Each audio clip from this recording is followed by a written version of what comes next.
everybody. Thank you for doing this again with me since I didn't set up the phone correctly and it stopped at minute 3.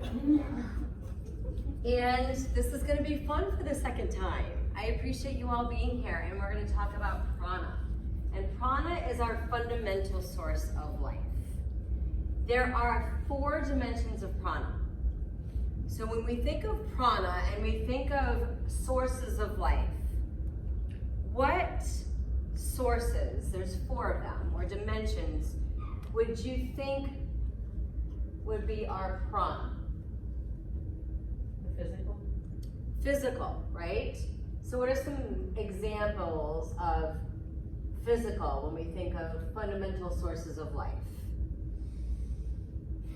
Breathing. Right, breathing, yoga, right, movement. Well, one of the limbs of yoga, I should say. What would be another dimension? Mental, right? So what are some examples of how mental could be a source of life, or prana? Right? Where we have to create and think, and our brains are made to do all that, right? So anytime we think, or school, or left, right in our yoga practice. And how about the third? Emotions. Emotional, right?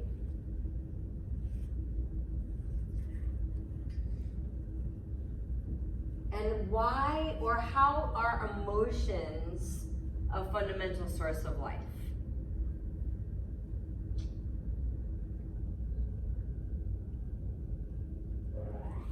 Connecting to others, love.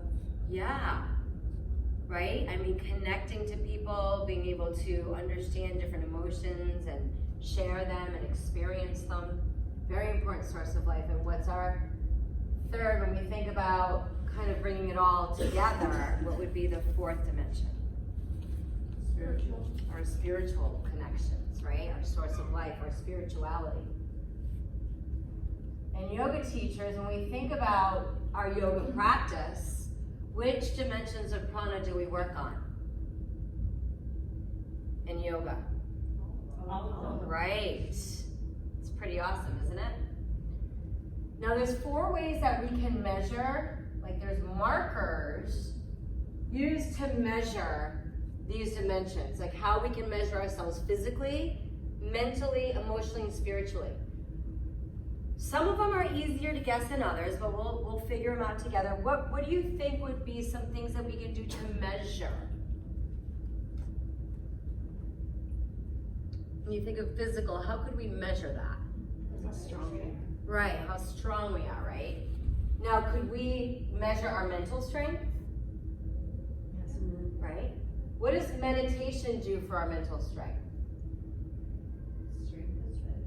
Right. Helps us learn to focus back. What's another? I think of Hanumanasana every time I think of this one. Being flexible.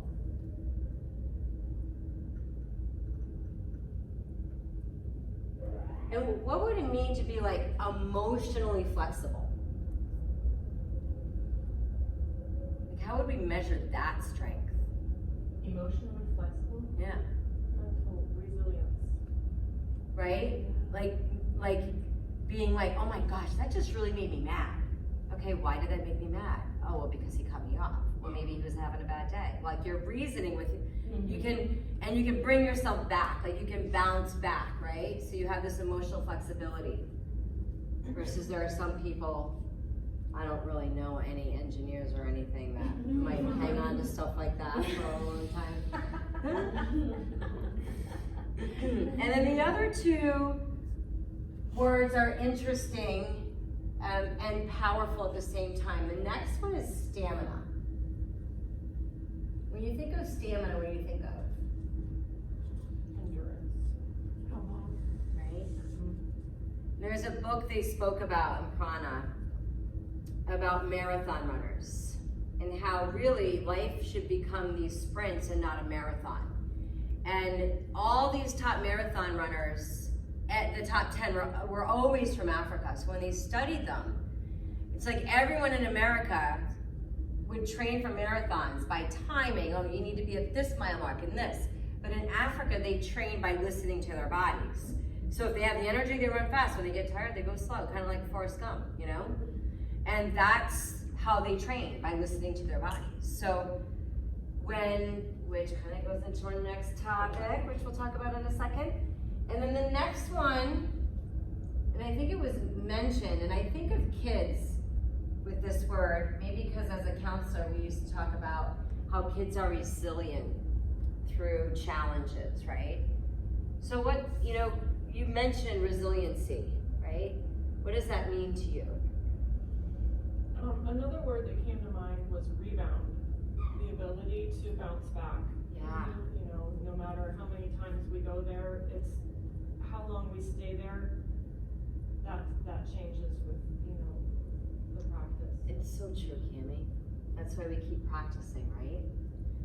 So these 4 markers measure these 4 pranas, right? Now, anybody ever hear of circadian? Yes, you did about 30 minutes ago. Okay, so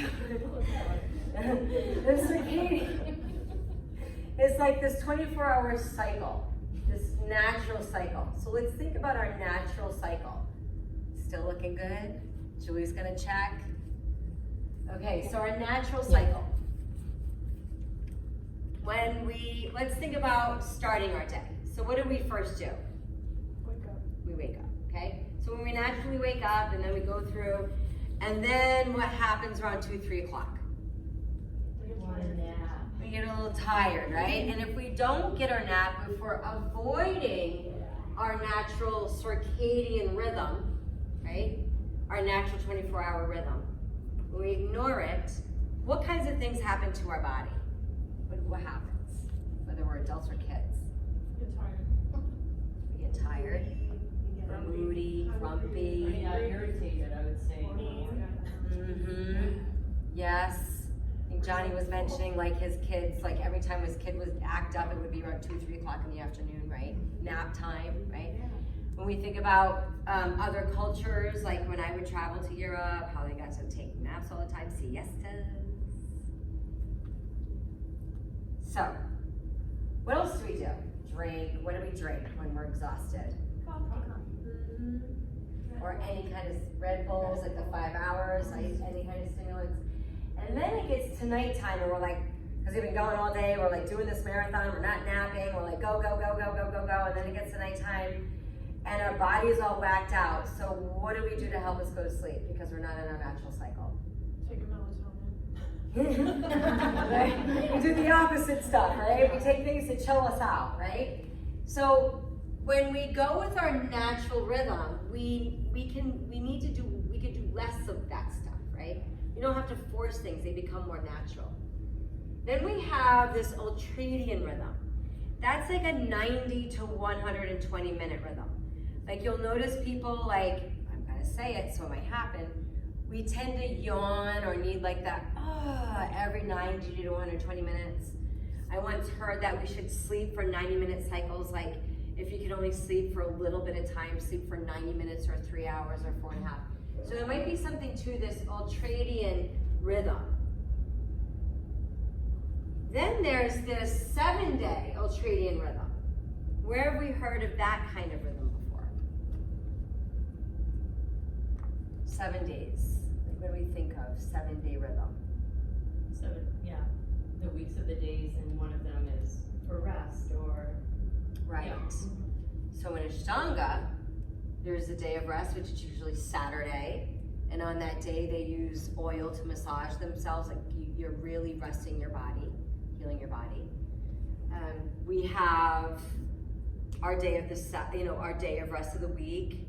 Sunday is supposed to be that day of rest when you think of some spiritual scriptures or some, references. What else do we think of when we think of any kind of natural resting? I should ask first, when we're actually resting and just relaxing, Is there guilt sometimes that comes with that? Yeah. Mhm. Right? Where does that come from? Right, right? And what happens when we don't follow these natural rhythms, right? And we keep going, and we listen to the guilt more than our body. What starts to happen? We get sick, burnt out. Burnt out, we get sick, we get run down, adrenal fatigue, like I experienced. Now let's think about exercise. What's the only type of exercise that has these natural rhythms where we work and we rest, and we work and we rest, right? Yoga. And then where's the other extreme? Any other type of exercise, right? So for me, as a group fitness instructor for 25 years, I make the joke that I literally did 25 years of logs and no rest and recovery. So now I have to do all rest and recovery to recover from being up here all the time, not in this natural rhythm and pulse, right? So this is all other exercise. Then what happens if we sleep too much? Like if we're getting 10 plus hours of sleep a day? Do you think that's healthy? No. It's not, right? So anything way up here, too much caffeine, right? Too much wine, right? Too much exercise, too much yang, too much yin. We want to find this natural rhythm. And when it becomes natural to be in these daily, minute, weekly rhythms, it becomes effortless. What kinds of things can we do that are in here, that are effortless, that we should do, that would be considered restful, that we shouldn't feel guilty of? Meditate. What else? Bathing. Yes. Bathing, we could say, like self-care, right? What else? Playing a card game. Playing. Yes. Relationships are formed when we're playing and resting and just being together. Being outside, connecting to nature. Yes, nature. 2,000 people were surveyed about when their greatest ideas came. Not one of them was during their workday. It was all while they were showering, like daydreaming in nature. All good. Albert Einstein has good ideas, right? What's something that we just did really, really quick before we started this section again? Eat. How should we eat? We should sit down and eat mindfully, right? That is restful.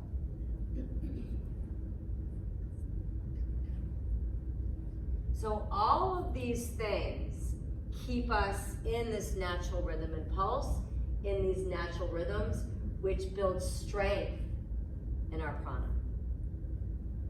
Any questions? Thank you, everybody. Thank you. See you in 2 weeks. Namaste.